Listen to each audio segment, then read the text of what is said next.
When it comes to vinyl fence installation, the debate between concrete footings and pipe in soil footings often arises.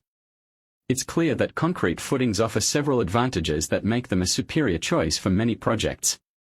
First and foremost, concrete provides exceptional stability and durability. Its robust nature allows it to withstand heavy loads and varying weather conditions, ensuring that your structure remains secure over time. Unlike pipe in soil footings, which can be susceptible to shifting or settling, concrete footings create a heavy and solid base that minimizes the risk of structural issues.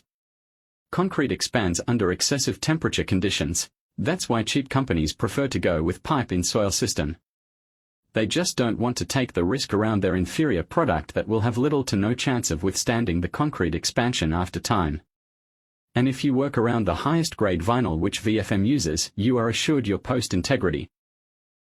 In summary, choosing concrete footing over pipe in soil footing not only ensures a stronger foundation but also reflects an appreciation for quality craftsmanship and long-term value in construction projects.